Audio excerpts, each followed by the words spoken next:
You can be Young Keloid. I'm gonna be I need a name. What is your rap name? If you had a rap name, what you gonna? My alias that I've used for everything is Domino Jackson. But Domino Jackson. Yeah, but I gotta find like a real like second rap name. Second, rappers don't usually have second rap names. No, like people got like there's Jay-Z and he's Young Hov and there's how many different names. There's Kanye and then there's Ye and there's Yeezy and you know what I mean. These cats be having mad names. I think a lot of rap names could also be stripper names. I don't think you want Young Yeezy. I would think of Yeast, and I don't want that. Yeah, I mean, like Young Keloid, still kind of. Nope. Yeah, I don't think so. If you think about rapper names, they still sound like stripper names. Wait, do people know you can rap? People don't know you can rap. You got a bar memorized? Give the people something. Yeah. Give them something. So we can go off the top? Yeah. Well, not off the top. Because we're not doing it off the top. Yeah. I can rap. Yeah, Dion can rap. Give us something. Dion does this. You stop doing it every week, which I need you to get back to. Yeah, I need to do it every week again. So off the one you I be think of right now. You be killing, bro. Hey, let's go. Get the Bear Fare. I said Bear Fare, bus fare. And let's go. So I'm spitting solar eclipse. I got you seeing this fire. I'm feeling like Cinco de Mayo, but I'm secretly vile. Let's get acquainted. How you doing? Let me read off my bio. I live in Los Angeles, born and raised in Dayton, Ohio. It's Dion with an I. Hi, where's the Wi-Fi? Rom-com is written and I publish a sci-fi. Revolutionary breaking these rules with my broken fingers. My biggest problem is finishing that. Nice. I wish my flesh wasn't lazy. I would be owning these clubs. Now I'm stuck at this crossroads, crazy busy Bone Thugs. Diabolical, sick and sinister. My mama still love me. I have a habit of throwing babies and punting these puppies. I'm spitting Ryu and Ken with that Zaza that you get. Did not eat your belly button. What? Yeah, that was stupid. Let's go back, because I can't really leave these lyrics alone, because that was a double entendre with the 5 members of Bone. Oh, I know. Man, hey! Jesus. He's so dope. Hey, man. Thank you, brother. I need an album. I need to write something. I need to actually enjoy it. But my problem is the fact that I'm getting close to 40. Well, and here's the thing, though. First off, you're better than so many people because, for one, you're clever as shit. Two, and we understand that because people be like, we do that club shit, blah blah blah, right? But I be watching these cats on like Sway and shit. I'm like, man, these cats, they don't be that dope, bro. Yeah.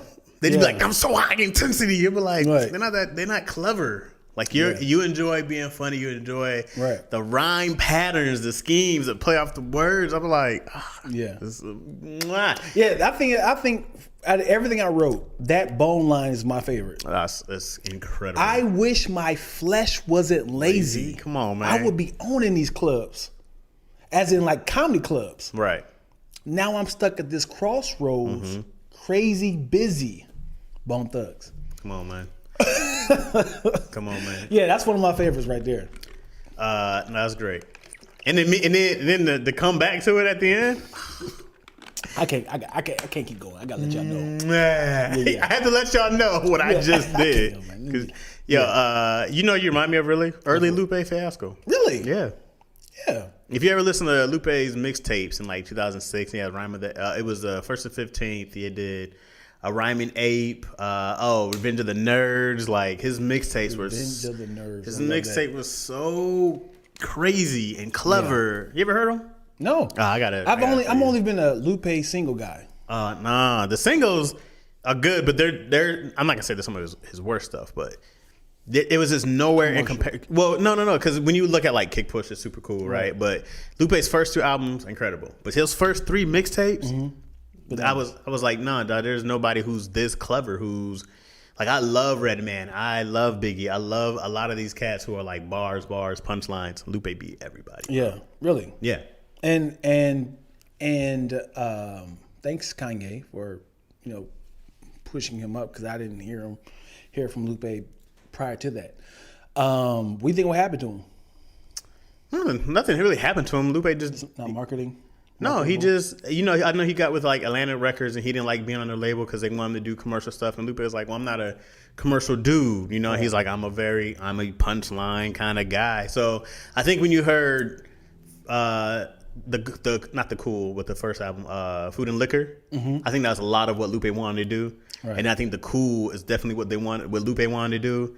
And I think when you got to Lasers, that was more of what the label wanted. And the label was like, hey, we want, because then you saw a lot of songs with Trey Songz, and there was a lot more singy songs. Yeah. And you saw like a lot more. You saw the whole style change. And then when he got out, he started doing way more political stuff. And it kind of happens with like when he got out. When he got off the label. But then you start seeing like, stuff with like you remember not Tech Nine, who was the other dude? Immortal Technique. And he was a guy who was like so dope, great rapper, but he was like political. Who was the other cats? I know you're talking about the guy who went Christian too. He was on his early stuff. Gemstones. Oh, you're talking about Gemini? Yeah, he's Gemstones now. Right. Yeah, no, not him necessarily, but no, there was not Razzcats. Who were the cats? Dead Prez. Like Dead Prez, they're great, but they also do a lot of political, blah, blah, blah, blah. Like, there are these cats. Those guys don't get a lot of attention. You're like, oh, great rapper, but they're on this conscious level. They don't get the radio play. Right. They just don't. And I think Lupe was fine making slow money instead of making, like, major hits and stuff like that, You know what bothers me when it comes to hip-hop? I'm a late hip-hop head. And a late... I am kind of, too. Comedy person as well. I hate when people get upset with my top 5 and my influences when it doesn't include theirs, because they grew up with like Big Daddy Kane and Richard Pryor, like all these older people. And I was like, no, I came in late. Like I came in when it came to hip hop, I came in loving rap from like Cash Money. And like, right. So I came in late and No Limit. Like I had all No Limit records. Like, man, you got to listen to Rakim. You got to listen to LL Cool J. Like at that time, they're kind of like phasing out. And I was like, now when you're older, trying to listen to old raps, like, man, we don't talk about boombox no more. Right. We don't talk about like yes, it was new. It's revolutionary. And that's how I feel about, I don't want to get away from this subject, but that's how I feel about Star Wars. It was fresh. It was new. I don't think Star Wars is that great. But the fact that it was like, yo, this is groundbreaking. Yeah. Nothing has ever been on How movie. old were you when you watched Star Wars? I'm talking 2001 for the first time. For the first time? Yeah, you were I was like, man, what is this? Yeah. No, when you watch it as a kid, you go like, it's groundbreaking. Yeah. You know what was groundbreaking for me as a kid? Quirrell. I can't even say it. Quirrell. Krull. It was about this little star that it had like an eyeball on it, and you throw it, and it was. I'll show you. I gotta show you. What? It's an anime or something? No, it's a real movie. Krull. It was like an action movie? No, it was like a real life movie, 1983. This movie right here, and it had like this.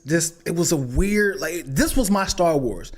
Like, it was so. It had like this devil in it, and like they had this man. It was dope. You watched this movie? I watched this movie once a week.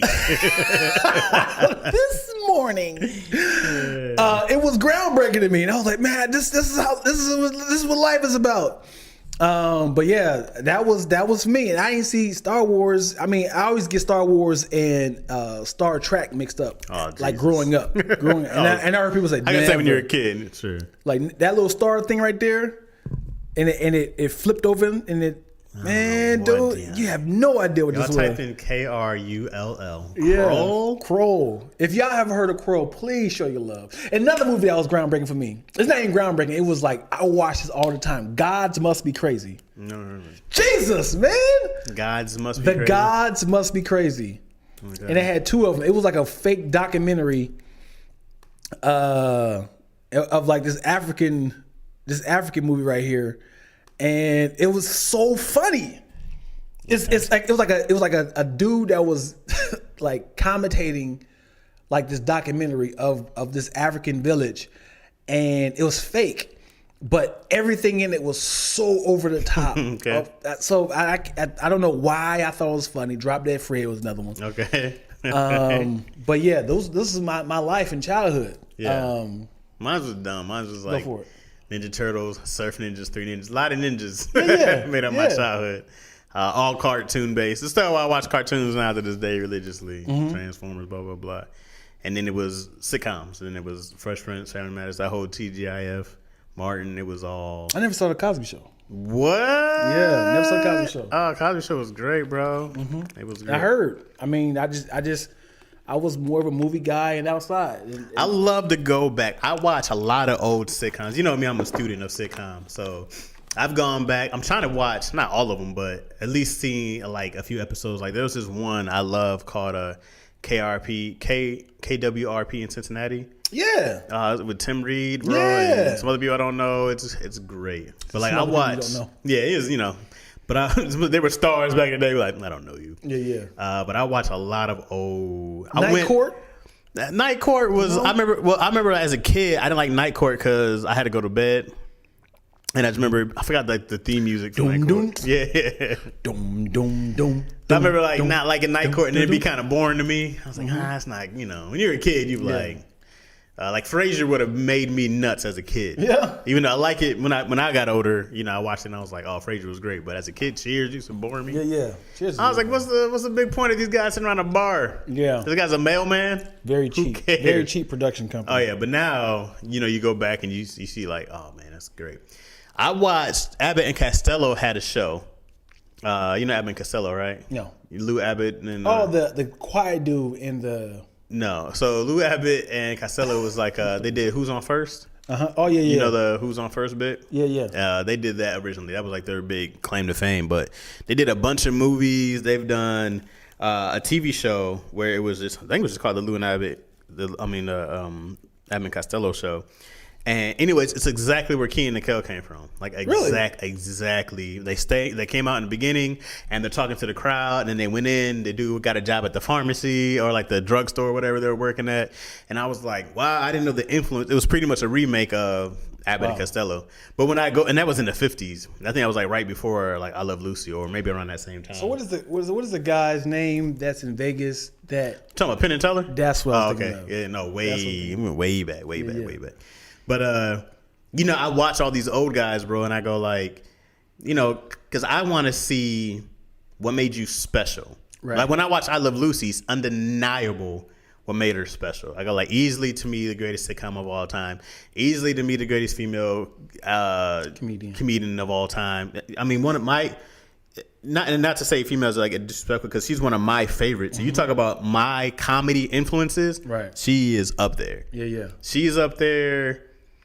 Sinbad is up there. Yeah. Cedric Entertainer's up there. Jingle All the Way. Yeah. Like those guys. Chris Farley was like one of the biggest people I saw. I was just like, y'all, the energy, the bam, bam, bam. I'm like, that. Yeah. Made me just like. Yeah.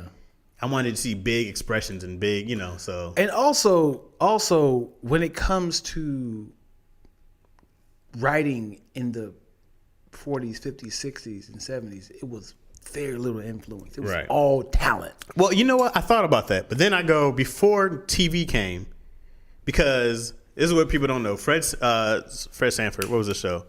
Sanford and Son is off of an English play. Really? Yep. And I forgot what it was called, but it's a not a reenactment. What do you call them? They reboot? Kind of. It was kind of just like how they did The Office, was originally English, and then it comes over here. But it was exactly that. I Love Lucy came from a show that Lucy did on the radio, on the CBS radio, something called like something wife. It was like a crazy wife show or something or like something husband and wife show. And then she did it for a pilot for CBS. They didn't get picked up. She did a movie with Ricky. This is how much I know of I Love Lucy. She did a movie with Ricky Ricardo, Desi Arnaz, called Too Many Ladies, Too Many Women, something like that. And that's when they met and they fell in love. So then she tried to pitch the show that she did on the radio to CBS. They turned it down. And so she tried to pitch a version of I Love Lucy. They didn't like it. She took it on the road. And she did like a vaudeville act with her and Ricky. And then CBS bought it after that. Like, it was crazy huge. Hey, we heard you doing some some fire. Yeah, over because she in already had a Minnesota. relationship with CBS. Because of course before, but that was my point. Was like before TV, all these shows were on radio. Like so, like Gunsmoke was radio. Right. You know what I mean? Like all these shows were already existing either on a radio form or a play. So I don't think that necessarily came from other places or like they were all original. I was like they were either plays that were so many back in the day because they were only live productions, or they came from other people's stand up. Because even when I looked at Mel Brooks, and he talked about his stuff back in the day. And, you know, when I read Dick Van Dyke, when I look at their stuff back in the day, I'm like, they were groundbreaking, but they all had people they watched and they loved. It just wasn't TV. A lot of them were radio stars, you know, But and they it's don't have live. as much access as we do. Because now it's But it was hundreds of easier. thousands. It was so much easier to make a star then, Sure. because it was 5 networks. Right, like that. right. And it was like, this is who we're pushing. This is who we're pushing. So if you became huge, you were the biggest thing ever. Yeah. Like I Love Lucy, we see it now. It's all over. They make $20 million a year still. I'll just talk about residuals. 20 mil a year. Who's they? I Love Lucy's family, just from Eaton. residuals. Eaton. 20 million a year. You think Martin's making it? Himself or the No, show? the team. I think the show makes a lot. I don't know if it makes 20 million a year, but like Seinfeld's probably making that. Yeah. I don't know what Martin's deal was. I don't know if he got a piece of it or he's just doing residuals. But you know, they took less money. I know way too much about Lucy. They were paid as a couple $4,000. They asked for $5,000, but they took less money to have ownership of the show. Wow. Which paid off in the long run. Absolutely. And then of course they started Desilu Productions and all that stuff, and so they owned the studio also. So they were just making money off of money, and it was just some of the smart. They just took less money to do more. They're like, what's the worst that's gonna happen? We get canceled and go back on the road. What happens to your money if your parents passed and you have no children or family? What happens? Like It depends if you have a will or not. Like I think it goes to like who owns what. I don't know fully. You know, I think it goes to like a you have. That's why you have to have a will. Because like I heard that if you don't have a will, let's say your parents had their house and they die and they don't have a will, the bank can take their house. Damn. Even though it's paid off. Yeah. If they don't have a will, because it happened to my buddy. His mom had this house. They sold it because dad passed a long time. Never had a will. It took them like over 6 months to get their house back. It was just like I had to just go live with some other family. Because of the bank? Yeah, because they tried to take the house back. And it was like it's paid off, blah blah blah. But they're like, well, he's next. Man, they're tied up. They're trying to negotiate with them and say, well, we can give you this X amount of money for this house. And I think it's just the bank. I don't know. Because what bank? The bank that owned it before. Whatever bank owns your house. What if I just what if I came in, bought the house outright? Somebody owns that. You can do that, but you know, somebody owns that property. Somebody owns that entity, whatever it is, right? So Because if you were selling your house, Yeah. and he was like, hey, you can get a loan with this bank. the government owns your house. No matter what. You pay property tax. You don't own shit. You can own your car, but when it comes to United States property, you don't own a goddamn thing. You get to own the space above it until they want, because you know they can kick you out if they want to build a railroad or a highway through your house. They want to set your whatever you're around to a military base. They can kick you out of your place to pay you, but they can literally move. You don't own crap. But you can own land, right? You can own land, but you still pay property tax on there. So you don't ever own anything. If you own your house and own your property, why are you paying property tax? Why am I paying tax on something I own already? Right, That makes right, zero sense. right. So you get tax on your property, you get tax on your wages, you get tax on death as a death tax, you get tax on the stuff you buy. Like that $30,000 you make is really $10,000. When you look at everything, you get taxed. Fucking sad. Yeah, I mean the car you buy gets taxed, everything gets This taxed. is why we got to Tax. check on how And you pay much taxes. is only paying. You already get taxes, then you still got to pay taxes. Yeah. We gave you too much money back. You remember that? Like you too much money, you got to pay them back for that mistake. And I found out the reason why we do income tax because they hope that you die, so we have to pay you. Oh, yeah. They say we're gonna take this money out through the year, and we're gonna pay you back at the end of the year. Hopefully, these niggas die. Hopefully, we'll make it the next year, and we gotta pay nobody. Bro, I'm like, it's the biggest. That's all. I mean, but who's paying the government? So I get it. But they also could just make more money, but then our dollar would decrease. Yeah, you know what? This is why crypto and all this stuff scares banks, because No one's in control. well, the people are in control. Right. And if I say this cup is worth $60,000, and you say I'll pay you $60,000 for it, this is now currency. Yeah. Right. That the government can't control. It's unregulated, which is why I think the bill to pass like soon enough going through crypto. I think in 2 years, something like that. That's going to be like we have to get taxed. You have to report your crypto earnings and stuff like that because they have to get inside this money. Now I don't know how in the hell that's a legal thing that the government can just say, oh, you have this thing that's unregulated, but we're regulating it now. Right. The government can just do that, which is crazy. And they go, we made this to be unregulated. It's worldwide currency now. Yeah, yeah. That's what's nuts. And I'm thinking about how did somebody come up with this concept? Because just like you said, if Eddie Murphy had a Geo Metro and he had said, I'm going to sign my name, Eddie Murphy, on the glove compartment, and I want to sell it to the highest bidder. Now he's putting value on the car. So somebody was thinking like, we can do that when it comes to money. Who is this? The dollar is the same as $100. Bro, that's why we can sell each podcast as an NFT. And you can go, hey, we're gonna make a podcast and only one person can own it, right? And then somebody buys that NFT, and if they want to go put it out there, they can. You know what I mean? Yeah. But otherwise, we'd be like, hey, I told Tony Baker when he was doing the songs, the ringtones. Yeah. So you just auction off the NFT. That's a fire idea. I'm a genius. But Tony was like, no, I man. don't want to do it because it's work to build something. Like, you know, It's really so easy to do. But we got to definitely register that item. It's so easy to It's do. still like $5,000 to register. You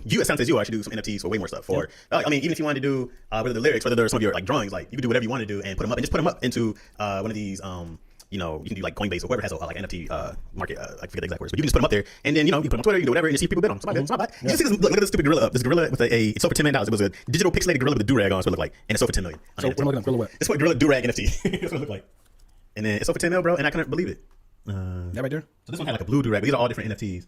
So that one sold for $9,000. This one, I don't see it on here. I don't see that one on here. I don't know what it is about these gorillas. I feel like it's a mockery of black people. But anyways, yeah, like this little blue durag on, and that's hilarious. That's racist. Yeah. But no, these things are like selling, and they're so simple, and they sell for crazy money, bro. Yeah. And I don't get it, but now they're doing the metaverse thing, Right. And people are buying Buying land. land. This is what I don't. This is where I draw the line. I was like, so here's where I go, like, all right, man, you got a choice. You can either just get in, Right. And somehow this makes sense. But I also don't understand, like, are we just making the virtual world what it is now?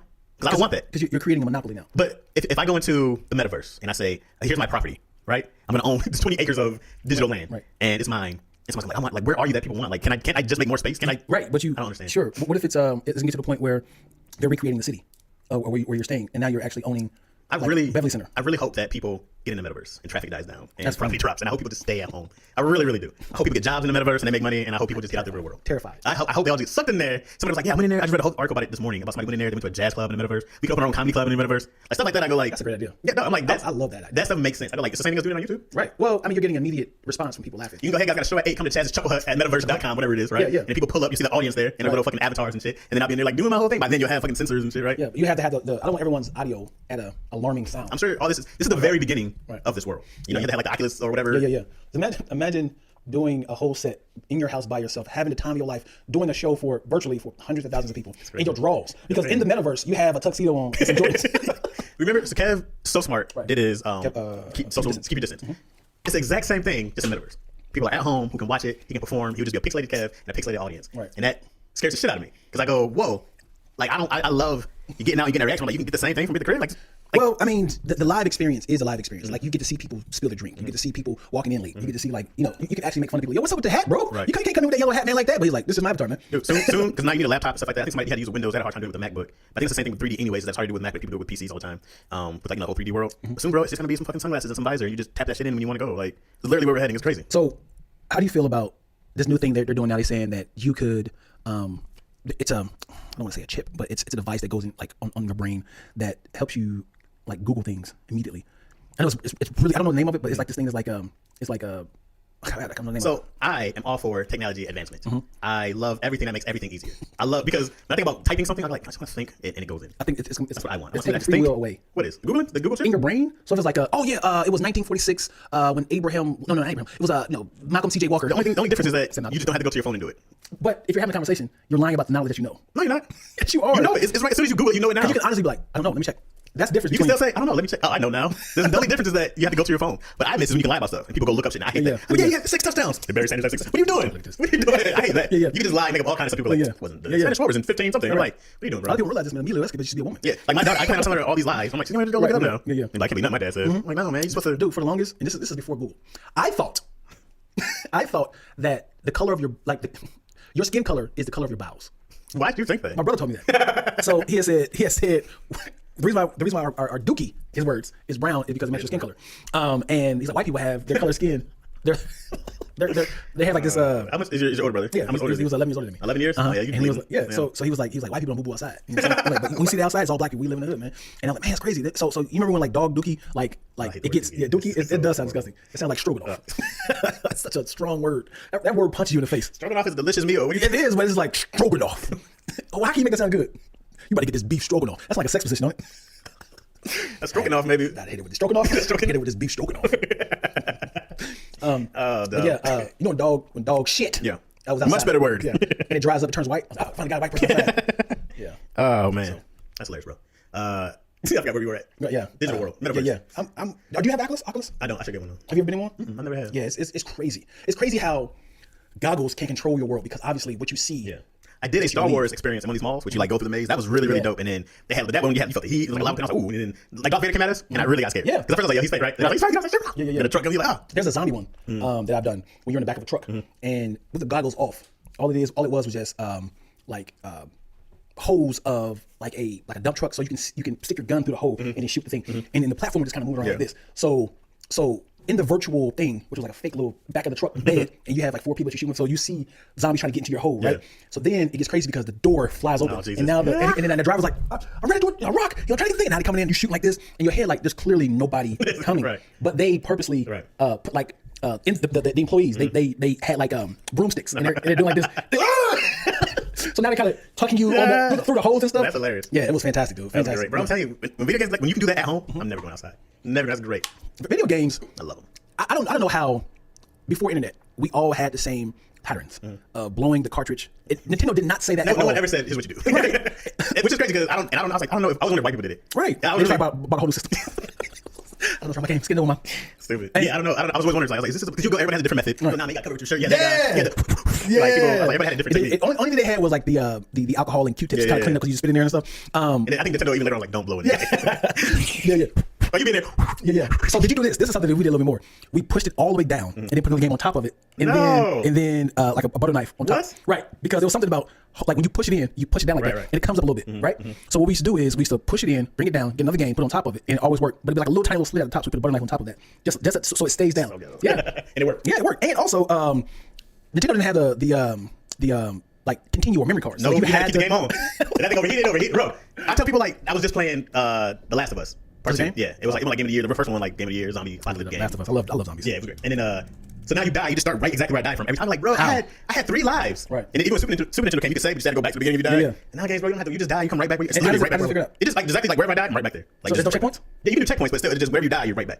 Like you don't start at the last checkpoint. You just go boom right here. What's your video game that made you say, "I love life"? Oh, all of them. I'm such a video game fan. I play all day. Nintendo. Let's do each system. All right, Super Mario 3 was crazy to me. Castlevania was crazy. Nah, one game. Don't cheat, man. my bad. Nintendo was Super Mario 3 is one of the greatest games ever. So Super Mario 3 was always crazy. Super Nintendo, I loved. Oh, man, so many games. I loved Super Mario World. You fly with Yoshi. I'm a Nintendo fan. Yeah. But because it was gonna be that or Zelda. But when you can fly with Yoshi, I thought that was the craziest thing. And Yoshi would eat a turtle, spit it out. I was like, and throw fireballs. I was like, this is bro. My mind was blown. It's still blown. I was like, this is crazy. And then Sega. Oh man, so many good games. I remember like Toe Jam and Earl was fun. Vector Man was fun. I loved Jim. I loved Sonic and Knuckles though. That was like. I love being Knuckles. When I could be Knuckles, that was like one of my favorite characters ever. You see him in a movie now? Yeah, see, I can't wait. I can't wait till that comes out. I like the first one. So what's after that? I didn't do Dreamcast.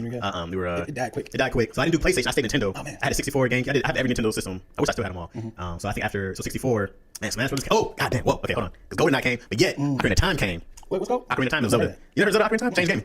Ocarina of Time changed gaming. Yes, there's like 3 or 4 games that changed gaming forever. Grand Theft Auto 3 changed gaming forever. It was like the first open world. Ocarina of Time, and then GoldenEye was like that real first dope multiplayer that everybody wanted to play on Fortnite. Like, that started the whole world of multiplayer. And then Ocarina of Time was like. I mean, you went back and forth in time, and you were like old Zelda, old Link, and Little Link, and like that was like it changed. What's it called again? Ocarina of Time. O-C-A-R-I-N-A. Because Ocarina is like a little flute thing. Ocarina? Yeah, it's like a little instrument. O-C-A-R-I-N-O. Ocarina of Time. You play the thing, and you transfer back in time. It was great, bro. Great game. This is what system? It was 64. Yeah. But you can play on Switch now. They have the whole little Nintendo Online thing. You can play. And then oh man, I forgot Metroid. Whew. So many good games, bro. I love Nintendo. Smash Bros. So are you Xbox or PlayStation person? PlayStation over Xbox. Because you know when PlayStation when Xbox first came, the controller was this big, and you had to hit everything. You had to play Xbox like this. I was like, what are you doing? Oh yeah. And then Halo was the only real game, and I was like, but PlayStation. And it had so many. But like I said, I was still Nintendo, so I had the GameCube after that, which was great. GameCube was crazy. That's when it had all the Metroid games, and Nintendo Switch had the 64 had the little trigger button. That was the first time the Z button was on the back. So we're playing Golden. Now you really shoot people. Great. Genius. Yeah. Genius. So I would have to go with Nintendo.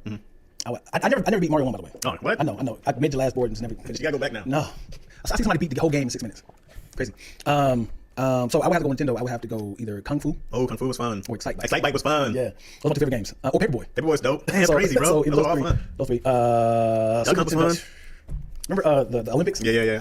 Oh, Mike Tyson's Punch-Out! And then we got the whole sexual allegation. It's called Punch-Out now. Yeah, is this Punch-Out? No, Mike. We gotta keep this game going. Remember Simpsons did Roger Tatum or whatever his name was? What? No. Simpsons always had their version of Mike Tyson. Oh, I thought you said, yeah. It was like Roger Tatum. He was like, yeah, I mean, it's really good. Yeah, that's funny. Yeah, man.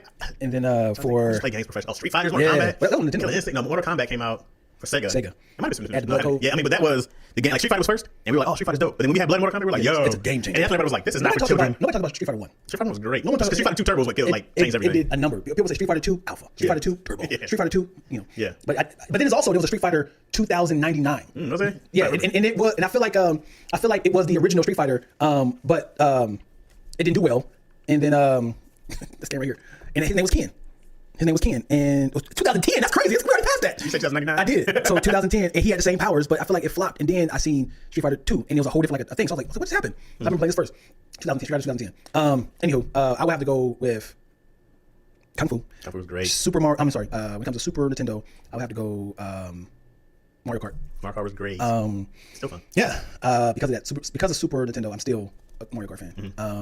After that, I had a Sega. Golden Axe 2? I never played Golden Axe. Oh man, dude. I remember playing. My buddy had a PlayStation. I remember playing Road Rash. I'm sorry, go ahead. Road Rash was like the new form of Excite Bike, and you just this biker like you was in like in a motorcycle, not a gang, but you were like in these motorcycle races. And if you hit old ladies, whoever you hit, like you got more points. You can hit each other with like bats and stuff and whips and chains, and it was great. Man, I'm looking at these games now. Let's see what we're talking about. Oh, Crash Bandicoot. Shinobi was great. Yeah. NBA Jams. Oh, he's on fire. NBA Jam was We great. had Moonwalker on here. Play Moonwalker. No, Riddick Bowe. No. That's the we gotta figure out an alternative. But yeah, for Sega Genesis, I gotta go with Sonic. I gotta go with Sonic. I played every single Sonic game. Yeah, I hate that they bought them out. Nintendo was like, you ain't do nothing with this class. Well, Sega flopped on those Dreamcast. I almost broke them. Dreamcast broke them, and then Nintendo saved them. Yeah. Yeah. They went bankrupt. Sonic was $3. Nintendo was like, gotcha, buddy. And then, remember the song they had? Genesis does. You can't do that on Nintendo. Genesis does. Genesis was groundbreaking because you didn't have to blow. You just had to push that button. It didn't skip. It just, we ready. Let's go. It had 3 buttons instead of 2. A, B, and C. So C did nothing. So you only needed A and B. But it had it on there. Yeah, it was on there. And Nintendo was like, oh yeah, we have the L and R. Was it Rage? Rage of Heart? Wasn't that Rage of Heart? What's it called? This one? Rage? I think it was called Rage or something. That was pretty fun. Not Streets of Rage. Streets of Rage, yeah. Yeah, and then I remember like Double Dragon. Yeah. I remember what You know what game was slept on was free? Ultra Beast. Ultra Beast. I never heard of it. You know Ultra Beast? When it's like a power up. It came with the game. Power up. It came with, so you had to get these like little powers and it's like power up. And then it's like, and you turn into a beast, like what if it's like a lion or for a wolf. Anyway, and then I would have to go with PlayStation. I would have to go with Metal Gear. Okay, y'all never played Metal Gear Solid? Metal Gear Solid. We played Twisted Metal, remember that one? When you would have the different cars and you could blow each other up? Yeah. I miss when people got together to play. Oh, man. Like I miss, like we would have, especially when Nintendo, when the GameCube came out, you could plug in 4 controllers. 64, I think was the first one you plug in 4 controllers. Yeah. And we would be like, yo, who are we playing at? Like that. I miss people coming over and everybody playing together. I wish my friends would still be like, yo, you trying to go play? Yeah, you know what? I don't have a game system. I think college broke me because I realized that playing video games, it destroyed my college career. It destroys everybody's life. It destroyed everybody's I had to life. stop. Yeah. Even though I still didn't pass. It destroyed my college career. I think that if I could, bro, I would just Play games for the rest of your life? I would play games. Yeah. Like, but not competitive. Like, I love when somebody's like, hey, I'm gonna play this fun game on Twitch and people watch you and they pay you. Yeah. But to play a game competitive, you gotta really work and practice on that. That's too much pressure. I don't like games where I love one-player games or I play with my friends. I don't like games where I have to work in like Call of Duties and people play Fortnite. I'm like, okay, so you gotta do this all the time to be decent. I'm not doing that. I like Quake. Remember Quake? I think it was on. I think it was on. That was on like a PC. That was like, it was like kind of like a GoldenEye. It was you see the gun running like this, and it was like the arenas. Doom. Yeah, It was like that. It was Quake though. Actually, I Quake. don't think I know Quake. I know Doom. I mean, game Perfect Dark, which was like that. That was on 64, I think also. Yep. Yeah, Quake. It's like a championship. You said what? It was like cable. Oh, I think I didn't have cable. No. I was like, I gotta do anything. I didn't have cable. I remember, man, I missed so many episodes of Candy Co. Because you had times if you had the cable for that little package they offer, you get the cable and then they took it away. Like, Yeah. And then PlayStation 2, I love Lord of the Rings. Great game. Yeah, I played that on the GameCube. Maybe it was a great game. They did a great job. Yeah, and I love All 3 of those were adventure great. games. Me too, man. Love it. I be trying to get Yo to play, man. I'm like, come play this. I need him. Yeah. She's just like, dang it. Dang it. It's 3 a.m. Like, come on. I was trying to get her to play Mario Kart with me. She was awesome. Man, I want to get back into gaming, but I'm always feeling like, what am I doing? And that's the same way when it comes to movies. Dude, I thought about this at work. You can always work, right? Like, there's always something to do. There's always gonna be something to do. And I said, yo, fuck all that. I'm not gonna be always doing something purely to work, unless it's the most fun I can have. Yeah. I'm not spending my entire life working. I'm Right. not. I love having fun. I think gaming has a stigma. That's it. Well, now that people can make money off it, you're like, my nephew, man, he's 14. All he wants to do is play games. And then, my sister-in-law was like, no, he needs to go. I'm like, yo, homie, you can play games professionally. You can play games and build. Like, you can just build online. You can go learn how to make video games and stories. You got to look at a new gamer as if I was like, you know what, man, I want to be in the NBA. Let me go. If he was a new gamer, he's been playing games his whole life. Go to the court and try to do a couple drills. You know what I don't like? I like this. Instead of people, when if I say I have a goal, I want to do this, people will spend so much time telling you why not instead of going, how can I help? If you said, yo, Chaz, I know I'm 30, I know I'm 30 plus, but I want to make it to the NBA. I go, like, you got maybe 2 good years, right? I'm like, yo, I know a trainer, bro. Like, go get fit. So you mean to tell me you're never gonna talk me out of something that could possibly be honest? Like if I was like, here we go. Let's be honest. Here we go. If I was like, man, I've been watching the Olympics, man, I really feel like I can be like a gymnastics person. I would go, if you look at the stats, no. What? Because you're 6'4". You're spending way too much time telling me that I can't do it versus trying to encourage But me. I would say, what else is the goal behind that? If you say I want to go win the gold medals, I'd be like, well, Deion, it's gonna be a hard time for you to do it. But let's call some people. Kind of like get you a trainer, man. Maybe I go. I'm not trying to discourage you. I go, but because it's like this. If I say, man, I want to get an NBA, or do I want to get paid to play basketball? They're 2 different things, right? If I want to be the greatest gamer of all time, or I want to get paid to play video games. It's 2 different things. Do I want to be a great comedian? Do I want to get paid to be funny? They're different things. I go like those are different goals. I'm like, I may not be able to get you to get a gold medal, but what in this world can we do to make you money that you like? You're going to be my influence of saying, I remember when Chaz told me I can't do it. When I win this gold medal. Some people at get 47. Some people get motivated by the. They said I couldn't do it. I don't get motivated by that. No? You believe it? No. It's You not like, well, believe. you can't do that. I'm like, what the fuck do you know? Right. I automatically count you out. But I don't ever think that like prove them wrong. I'm like, I'm just gonna prove me right. I believe in me. I'm gonna prove me right that I can do this. If it proves you wrong in the process, 'cause I was already doing this. If I was like, Would you run back in the face if it happens? I have to. Yeah. Well, my dad's an I told you so guy, and I always hated that. I'm never gonna be an I told you so guy. But you don't have to say I told you so when you did something. You don't have to say I told you so when somebody busted their ass. Man, you have to be I told you so. I'm not I told you like, so. Deion, I'm telling you, do not mess with her. She has burnt Jack, Jill. When you came to my house, not came, but if you come to my house, it's like a real thing, and you go like, you're in Satan's clothes because you burned down the house. Like, you hungry? Come on in, man. I'm not saying I told you. No, I mean, as in, yes. So it's like. Tough break, Deion. Come on in, buddy. But if you're like, I'm telling you, do not mess with this girl. She's crazy, dude. She's crazy. She's done this. She has burnt my homie. And like, dude, if you came to my, I would be dying. I'm like, yo, what's she doing? Look at you, son. What happened to you? You're like, girl, man, she was crazy. I'm like, man, like, bring your ass inside. what did I say? You have to say that. Why? Why do I have to say it? You already know. Why do I have to say it? Because you have to look at it as I might say this. such a. I might say this. I might be like, what'd you learn? I might give you that. If you don't say I told you so. Why don't I say I told you? That's for you. No, and I told you so. It's for you. It's not for the other person. What if it's your child? If your child is like, oh, Papa, I want to touch this stove. Don't touch it. It's gonna burn your hand. What'd you learn, baby? I learned the stove is hot when you touch it. Okay, you gonna do it again? Didn't I just tell you don't touch it? You have to hit him with that. Maybe I told you not to touch it. Now you burn your hand. But I told you so. You look at you. I told you so is the word I told you so. You can say look at yourself now. You can say what'd you learn? I look at what'd you learn. I'm like, so what'd you learn? Because that's I told you so in a sense. But the what'd you learn means I did this and I got this and this and this from that experience. All right. Well, what if she's like, what I learned? I learned that no one's going to watch over me. You'd be like, Now, I'm like, now knowing that, are you gonna touch that stove again? Because now you're in charge of yourself. Now touch at your own risk. Like, out the way, I'm trying to get the sandwich. The sandwich. Bro, I'm gonna let you play yourself type of person. Yeah. I'm gonna definitely. And then it happens again. I'm going to break you to say, why? I thought you said you were gonna say I told you so. Now look at you. Why would you want to? Because dude, I remember that one of the podcasts of you were talking about of not having to say I'm sorry to Sabrina, the whole thing. And I was getting upset. I was like, just Chaz, let it go, man. He's like, no, but why? Why do we have to say I'm sorry? Like it was a whole thing of not inviting Sabrina to the party, which we did. Yeah, and then he's like, hey, Sabrina, just want to let you know that I'm sorry. even if we did, it wasn't intentional. And he's like, we didn't have to say you proved your point. I was like, no, I don't want to have to prove my point. Right. It doesn't make sense. So when it comes to prove your point, I feel like you have to kind of explain. I think I might have. You can explain to a point of like. My thing is this: if I say I'm sorry, and then you say, "Well, hey, we found out that you did do it," right? And then it's not on me to be like, "See, I told you." You got like blazes there. So as long as you know that, man, I'm not trying to play you and I love you. What else needs to be said? Yeah. Like nothing else needs to be said. It's the same. I had this thing with Corey Holcomb we were supposed to do. It didn't go through, right? And then I remember every Tony and them were like, "Did you ask why?" I was like, "No matter why." They're like, "Why you not ask why?" I was like, "What's it gonna change?" They're like, "I would need to know." I'm like, "What difference gonna make? I'm gonna ask him why. He's either gonna answer or not. What changes? I don't give a shit." But what if life goes on, bro? You just keep on going. Yeah, but what if you have always been my writing partner, right? And then I get a job on the next Transformers movie as a writer, and I end up hiring Jussie Smollett. Just a random person. You're like, what the hell? And I'm like, you're not even gonna say, hey, literally, I grew up on Transformers. You always ask me Transformers references. Why did you hire me? You just leave it as is? I would ask you if it's personal. I'd be like, did I do something to upset you? But that's literally I would ask because I'd be like, if we're writing partners, we're in a business together. So then I go like, did you do something else? He turns back on me like, we're in a business. We're business partners. Right. So then I would ask because we're business partners and we're friends. I'd be like, yo, did I do something? But you said, honestly, bro, I just thought this person would be better writer than you. That's for me to take and go like, okay. But do you take it personally? I'd have to. Because then I go like, well, I try to look at I didn't live up to what I was doing. I was slacking somewhere. I try to look at what I need to do. That's just from the years of abusing myself, thinking that it's somebody else's fault, not mine. So would you take it personal and do the same thing on the opposite side? Or would you or would you honestly be like, it makes sense. That person he picked is a better person for me. I might. I'll go like, if you pick like, your daughter, I'd be like, Deanna, come on, man. Come on. She don't even know how to spell. She hasn't written anything. If you would have got Aaron Sorkin, I'd be like, yeah, man, I get it. Right? I get that. He's a decent writer. Right. If you got somebody my equivalent, I'd be like, oh, you hired? Yeah. But again, I'm like, why? What did I do? But my thing is, what happened here? Right. I'm like, why you picking over me? I'm like, what happened to us? Like, did I do something? What is that considered? Is that curiosity? Is that jealousy? What is that? No, you're my friend. So I go like, because I have that problem as well. I'm always a why person. Yeah. Like when I see a lot of things happening, I'm like, why would they pick them over me? Now I want to know what that trait is. So it depends on the proximity because a lot of times, remember when you started coming to the studio, you literally just called me and was like, yo, blah, blah, blah. Oh, come with me. It was that easy. Right. You just happened to call the right time. Same when I got Ryan in. He came back from Michigan. I saw him and then he was like, yeah, I'm trying to get back. I was like, oh, come. Right. Literally got him a job just off of I just saw you. Yeah. Right. And so that's a big difference of like the timing, blah, blah, blah. If I work with you every day and we talking with business partners, then you go pick somebody else, I go like, yo, what did I do to you? I'm thinking it had to be personal. Right. So I'm like, there's no other way you would do that. Right. Or I'm like, if you just say, yeah, I just had to make a quick business decision. I was like, you didn't call me, dog. Yeah. You could have said, hey, this is gonna happen, blah, blah, blah. I expect that from my friend. Right. If we're not friends, like Corey Holcomb isn't my friend, we don't talk. Yeah. I don't care. It's not a thing I have to see, but somebody I love, respect, and admire, I go like, yo, like this This could change my life. but also even outside of that, because sometimes you get a gig that doesn't go through, right? I've had 2-3 gigs that I thought was gonna be big that haven't gone through. That can change your life. I go, sometimes it's just business. Yeah. But I go like, bro, even after all this, we're still supposed to be family. Yeah. That affects me way more because the jobs come and go. But does that will that change how you make your decision on your end? Like you have another job, like I know this guy, I'm looking for another, writer, rapper, artist. No, I don't think so. I've hired people who I feel like might not have been so upfront with me in the beginning for whatever reason, but if you really want to get quote unquote vengeance on somebody, I put them in a position of success. I go, even though you might have did me dirty, here's a blessing for you. I'm winning no matter what. Here's my petty blessing to you. You just know that came from Chaz. And we don't have to talk about it. We don't have to go like I put that in your face. We don't ever have to do that. You will always know. Damn, I did this nigga dirty. I want you to think about that. And then when I see, what's up, man? How's it going? Oh, it's great, man. I got a chance to send my kid to college. Good hearing that, man. Take care. You know what I mean? That's the win. Let me ask you this. I don't like, look at you. Your daughter's starving. To get him no jobs. I'm not a revenge person though. Yeah. So what if somebody has no knowledge of what you do, right? You as a writer, head writer, and then they was like, hey, there's a new show that's coming out called The Hot Stove. I keep looking at the stove. It's called The Hot Stove, and I need a head writer.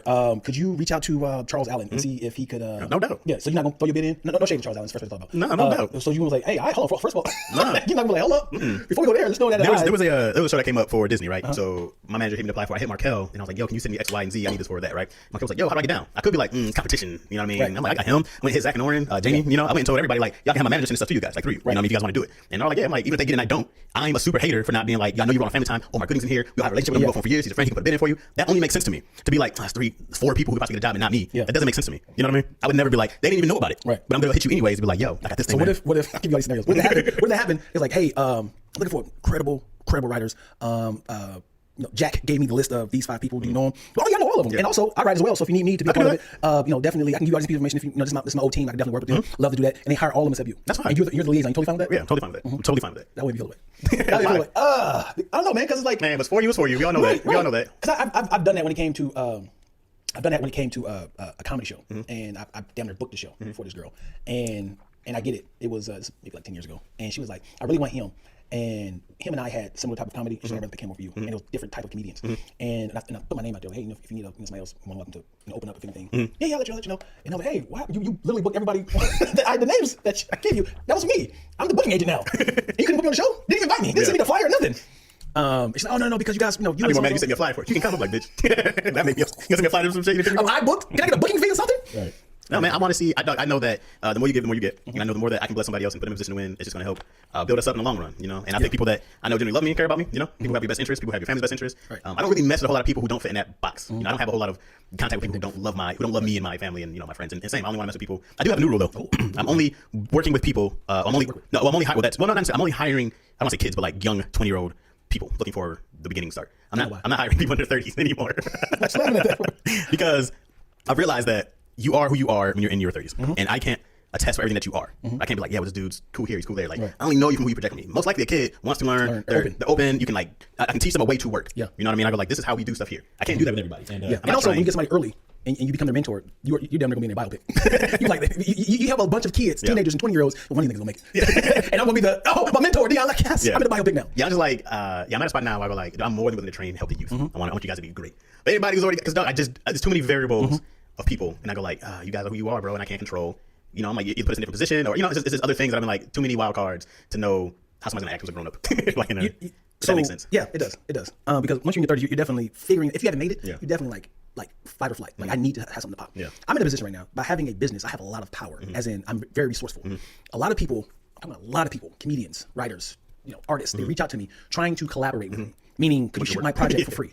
And I rub them the wrong way because I'm done that in my early 30s. Man. I've shot for people and they didn't like the outcome of like, I didn't put it out, man, because I was watching it and it's like the flow. Like, dude, give it to me then. Like, I would put it out. I need a real mic. Right. Yeah. So you get a lot of people kind of like I hate doing favors for people. People are like, hey, I don't have a big budget, so we're gonna rent out this mansion. But I don't know if you can do it for free. We got a lot of exposure. We're gonna have Michael K. Williams there and Madam T.J. Walker. They're both dead. No. I don't know why. You don't try to freestyle names. It's like, let me get here. They're both dead people. we got their bodies. We got their bodies there. Just for clout. I'm okay with it in the ground yet. Yeah, I was like, go first. Go ahead. Janet Jackson. Next one. Michael Jackson. It's not. Keep going. Prince. You know dead people now. This is what I'm talking about. Because Janet Jackson's alive. Right. What's hard is really come off the top of your head with names. Bill Clinton. Yeah, go I ahead. don't know. So Donald Faison? Donald Faison? I heard Faison. I thought Faison well. Yeah. So it's really hard for me to freestyle names. Yeah, I feel you. Yeah. I don't know We used to play this game. That's hard. We used to play this game. That's actually fun though. We used to connect celebrities' names. Like if I say Michael Jackson, you have to either say Michael Jordan or Janet Jackson. So you got to connect their names to something. But not the last. You don't have to go like Janet Jackson to Jackson Hewitt. No. If Jackson the first name, you say Jackson Queen. Right. So all you got to do is use one of the two names. Okay. So if I say Michael Jackson, you can say you can go the option Michael Jordan or Michelle Michael. You got to use one of the two names. Is there Michelle Michael? Yeah, Michelle Michael is Nino Brown's girlfriend on New Jack City. Okay. I just thought her name was so clever because they look the same. I've never seen her in any other movies. Yeah, she was fine. I'm tired of saying shit to you. This bitch, I know. I seen. Yeah. I love that movie. They're doing a reboot. Why? Yes, they do. Why? Do you watch Power? No. They're doing like a like before he became Nino Brown, like a younger Brown. I'm cool with that. They're doing a prequel. Yeah. Okay, I'm fine with that. I'm fine with prequels. The writer of the actor of Power book 7. Kanan. One of the uncles were playing, not London. But yeah, him. He's doing a reboot of he's writing it. Ice-T had one of the worst movie lines in history in that movie. This I want to shoot you so bad. My dick is hard. I was like, I'm not even I bet you he improv it. They were like, hey. Yeah. Like how can his eyes not be like, yeah, like, you want to shoot me so bad? What? Look at Ice-T's face like, yeah. And the other dude grabbed him. No, like, get off me. His dick is hard. What are you doing? I want to shoot you so bad. And he had to verbally say, he could have just kept it a secret. He said, he could have been like, oh. Like I felt it coming like, oh, the blood is rushing. I was just like, yo, why? You got to say that. Yeah. The funny thing is, the 90s was like, we got to get rappers. We got to get influential rappers to be in movies. And then Ice-T was like, man, I don't do no. Ice-T. Why does he have a list? He's a gangster rapper. This video has a list. Yeah, list. Ice-T. You know what I'm saying? His little dreadlocks. Yeah, I'm like, shoot you so bad. My dick is hard. My dick is hard. He's like, can you take your glasses off in your hat? Yeah. Yeah. How many songs does Ice-T have? I know Cop Killer, Colors. That's What do you know? That's it. Colors. When you think Ice-T think of a rapper or you think of an actor? I think of the drink. He's the last Ice-T I think of. That's so funny. I think of a what is his real name? His name better be Terrence. If it's like Jonathan McReynolds, I'll be pissed off. Better be a T in that piece. Yeah, his name is Tracy. Tracy Lauren Why Morrow. do we having soft names, bro? Yeah. Cop Killer Tracy. And I hate that his wife's name is Coco and she's white as hell. Yeah. But what's her real name? Is that her real name? Coco? It cannot be her real name. Let's see. Coco. Oh, her name is Nicole. So okay, that makes sense. Nicole, Natalie, Melro. Ice-T kept her even after she cheated. She cheated on him? Something like that. Something like that. You just creating a lie. No, something like that. She cheated on him and he kept her anyways. I was like, oh, that's great. Ice-T, he really loves you. I hate that they had a TV show called Ice and Coco. You could just title it Ice Coco. What the ain't about? That'd been dope, right? That'd been dope. You Ice just Coco. call it Ice Coco. Right. Nah, you gotta know that they separate people. Yeah, Ice loves Coco. Y'all names are punchlines, man. Leave it as is. Coco. You know what? When a woman cheats on a man, you think of the most nasty. We don't think about lovemaking. We think about, you know what I mean? Like he holding back of her neck. He's choking the shit out of her. And he's ejaculating inside of her. Like, did you just? Yeah, all of it. We don't think about it was sweet. We was on a helicopter. It definitely probably. I don't know if I'm not gonna say it hurts guys more than it hurts women because I'm pretty sure it's the same. You know, I'm pretty sure women because women, we know women are like territorial beings. You know what I mean? But so are guys with their women. I think men are more territorial with their women, right? But women are more territorial with their space. They're more attached emotionally. Because a woman would get more mad if it's in their bed, in our bedroom, in our house, right? Because our that's children her inside. investment. Now your children inside her. But men men look at women like literally like dessert. It's like my woman is my chicken salad, my vegetables, and it's like these hoes. These hoes just Snicker bars. I hope I don't eat no calories, but it's a Snicker bar, man. Yeah. It's like you're at a buffet. I shouldn't. I know I shouldn't. You're at a buffet. You see greens, mashed potatoes, salad. You're like, man, it smells like. You want this cheesecake? No, I'm good. I'm fine right here. You eat it, but whew, that was good. But cheesecake though, please. I don't need no cheesecake. And then all of a sudden, your wife goes away, and they be like, I mean, we can eat this cheesecake. You're like, all right, man. Just my finger in there. And then you take a bite like, nobody saw that. That's good. Nobody saw So the scandal. And you be like, hey, if you ever come back to Austin, just bring the cheesecake back, please. I can't imagine cheating on my wife and having to look her in the face and be like, I'm not gonna imagine cheating on her. I couldn't imagine cheating on her and then having to look her in the face. And I had to look her in the face and be like, I'm sorry. but if she don't know, you have to tell her. Huh? You have to tell her. If she doesn't know? Like what if you was passed out drunk at a show in Boston? You woke up, this girl giving you head, and then you're like, oh, Get off me. no. You be like, right when you about to come, because in your head you dreaming, my wife is destroying me. You like, here comes, baby, you open your eyes and it's Brittany. You be like, oh no, what are you doing here? Oh, you be like, sweetheart, you back home. It's like, man. Here's the thing. It's like, it depends on Britney's access. Is Britney popular on IG? Is Britney popular? Does she have enough to get over on me? Because depending on her access to my wife, I have to tell my wife. Yeah. I have to be like, let me just get this out before something happens. Yeah. You find this out. Because somebody can just be like, well, he was with me. He said, here's the text, here's some pictures. I'm like, I can't. Because then once you're in it, you're like, no, it never happened. What are these? She doctored these. These are Photoshop. You just got to be like, hey, look, here's what happened. Yeah. Hey, X, Y, and Z. Which is why if I'm a cheat, I'm somebody who's in their 60s. what is that face? How you get on Metaverse? What is this? What is this thing you call? You know, Metaverse is gonna turn sexual. Oh, I can't wait for the point. That's what I'll have a whole smut house. That's what I'm gonna do. I'm gonna start a brothel in the Metaverse. You have land of a brothel? I'm gonna have a brothel in the Metaverse, bro. That's funny. That's gonna be great. Yeah. Come on in, buddy. I'm gonna have, my whole avatar is gonna be the mistress with the fan. Oh, I'm gonna be the old Asian woman. Oh, you have the avatar. Remember Rush Hour? Yeah. When she opened the door? Oh, yeah. I'm gonna be that woman. Yeah. I'm gonna find her. I'm gonna create her. It's gonna be some Asian Chinese whorehouse operator. In the Metaverse, do you need condoms? Could we get a virus? I don't know. And it comes back like, how did it come in real life? What is You happening? gotta be like, how many Bitcoin is this pussy worth? So I heard that there's gloves. This is real. This is gloves that you put on, and in the Metaverse, if you grab it, it will touch your hand. So if you're grabbing this, the feeling of picking this up, you can feel it on your gloves. But virtually, there's nothing in your hand. So you're feeling it with the gloves, right? So if that's the case, they're gonna have to do condoms that way. Why? So you can have sex in the Metaverse. Because obviously you can be gyrating, you won't be nothing but a feeling thing. But why do you need condoms? Not literally condoms, but it's gonna be like a sleeve, so your penis can feel it. Oh yeah, It's gonna feel the meta pussy, a meta badge. What can you sell? Yeah. Get a meta world what? piece. Meta world piece So pick that up and just imagine if you have a glove, and so you see how you feel that on your, so that's how it's going to feel on my penis. Right. Well, Okay. with your hand. Well, let me see. I don't know how to do it. How do I feel somebody else's hands on my penis in the Because metaverse? you guys both have to have gloves, so you can feel it. But if they don't have gloves, they can't feel the item in the Metaverse. So whatever's around. So you'll be able to touch somebody. Yeah, in Australia. But you won't. How? Because the gloves are tapped into the Metaverse. So if you're reaching out to something, it's going to be like a little, like it's going to suck up. I don't know how to describe that. So That noise doesn't. it's easy. Every time I touch something. Hey, was that in my ear? Yeah, I'm terrified because it's going to go from games. It's going to go from games and then Porn is never too far from any business anywhere. No. How do we make money off of sex? Right. But I hope to God it cuts down. Oh, jeez, no, it's gonna get weird. Oh, it's time. It's gonna get weird because will it kill human trafficking? Oh, that's a great idea. Because how do you know? Now here's the real question. This Ooh, is I awful. know you're going. Go for it. Can you get in trouble for having a minor in the metaverse? That is a bar. If you make one. That is. What if I'm a grown ass woman that is claiming to be a 17-year-old girl underage to get more clients? So is that illegal? Is that illegal? That place is dangerous. Yeah. Wow. Because I'm literally 65, but I know that the market is hot for young girls. Yeah. So now my avatar is a 17-year-old girl. Whoa. Or even younger. Right. I was just trying to be. Yeah, but I get it. Make it more presentable. No, but I mean, but you think about it. You go like, yo, if you're in this metaverse, are there a bunch of grown-ups who are profiling as minors to get these freaks? Right. That's a bar right there, man. And will I be in trouble? Is there a law in the metaverse, or is it? So what if it's reverse? What if it's actually a 14-year-old in real life that is portraying a 45-year-old person, and we actually have a relationship, which is like online? It's very unregulated. Right. I mean, but I'm portraying as an older person, and I never admit who I am. What law does the laws cross? I feel like the metaverse is gonna be like international waters. Like anything goes. Like you can marry a goat if you want to. Like there's no real, laws and rules. Like it is terrifying. It is to think about like getting lost in it. I mean, I really wonder. Remember Chappelle's sketch he did when he was like accidentally into the internet and it was just gross. Like that. When you start building a world around the internet. Yeah, man. You're trying to build a world in the internet. Let me tell you how brilliant hackers are. Somebody. So as soon as you get hacked, they tap into all your access of posting content in DMs, right? I will send you. If I'm hacked, I can send you a DM and say, "Yo, Chaz, I did not know you were this stupid online, right?" And I have a link, right? You click the link, think you're talking to me. It would do an hourglass and be like, you were accidentally signed off. Sign back in to Instagram. You thinking you're signing back on Instagram, but you're actually giving me a carbon copy of your username and password on my site.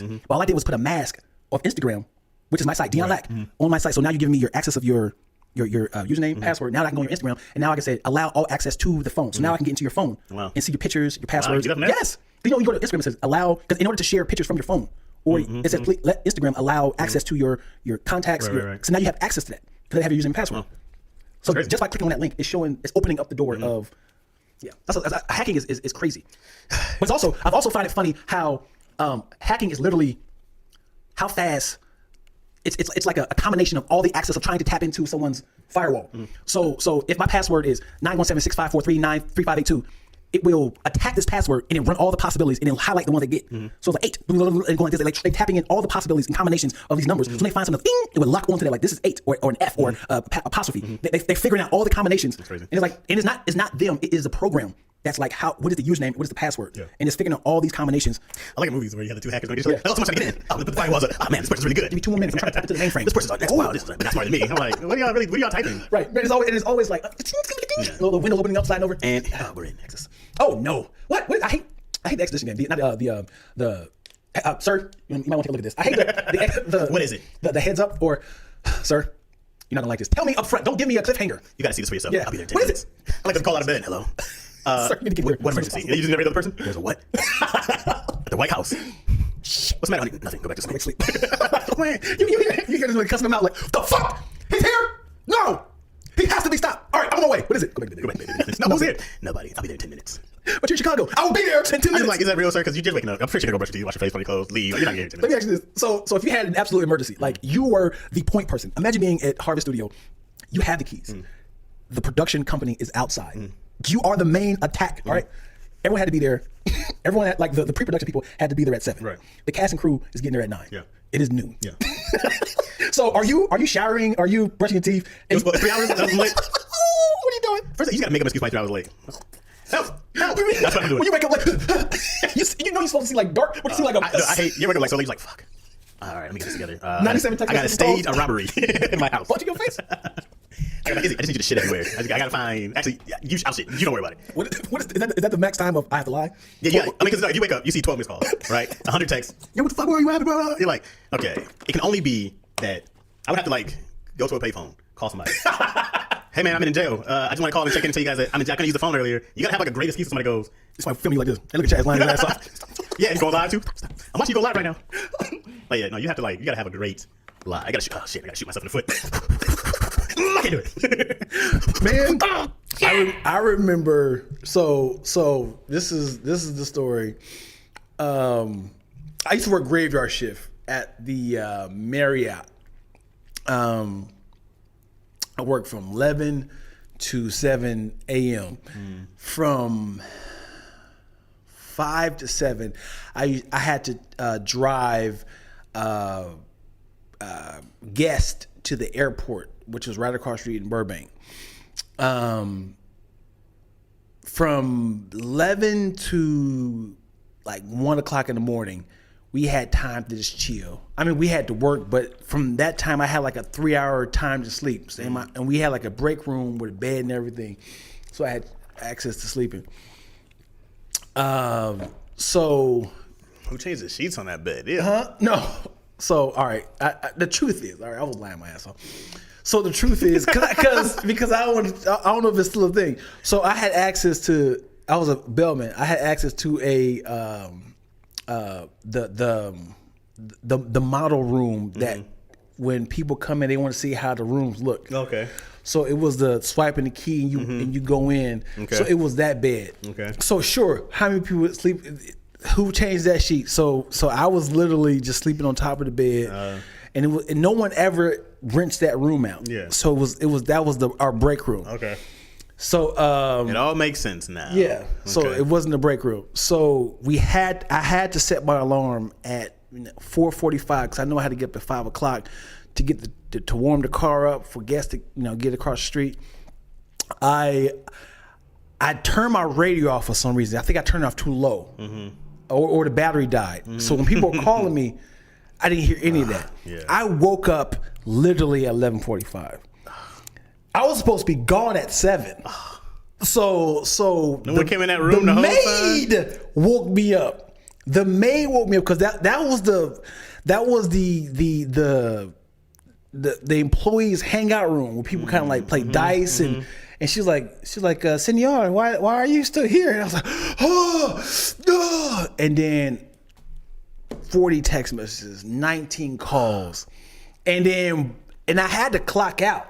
And no one thought about looking for you in there. No, because that was the sneak room, and I'm cozy, and I just clocked out, and then I seen my superior that works during the day. He said, "Hey Dion." I said, "Shit," and I was like, "I'm fired. I know I'm fired because from 5 to 7, no one could take them to the airport." And I had like the guest was like, where how am I getting to the airport? So I'm sure all these people were late. Missing flights. Yeah. And I was like, I quit. And I just quit. I couldn't look the truth in the face. You didn't even take the. And then I left, and then they had said, "Hey, could you come back? We want to talk to you." I was like, "Am I fired?" He was like, "No, you're fired. We just wanted to talk to you to see what happened." I was like, "I'm fired. I know. You don't need to fire me in my face. I don't want to see this." So my homeboy was like, "Dude, it was chaos," because I had to drop off like at least like 40 people, and it's like a mile, right, like walk. This is at LAX. So it was the hotel across the street from the Burbank Airport. Oh, okay. So they could walk, but it's like a long, right, long drive. It's a long hike They probably did have to walk. They all probably walked. Yeah, so they had to walk, and I think what happened was the front desk guy ended up taking them. Okay, just in his car. No, in the van. Yeah, they have access to the van. But yeah, I got fired like a mug, yo. Well, I quit fired. They're like, nah, you guys aren't firing me in my face. Yeah. I remember I had a guy at UPS put a resignation letter in my face, and I was like, my friend, if I do this, I'll get unemployed. Thank you. Nice try. Man up and fire me. Yeah. They would not fire me over there. Yeah. You never got fired. So I've been fired from like telemarketing. Oh, yeah. But that's like not even trying. They're just like, hey, we're not gonna have you back at the probation. All right, peace. You know, fired from every job, dude. Have I been fired? I'm sure I've been fired somewhere. I think so. Maybe not. I've had a few jobs a long time, but I've quit. Those. I'm trying to fire, man. People like me, bro. I'll mess up, be late. I've been hours late before, and I've been fired.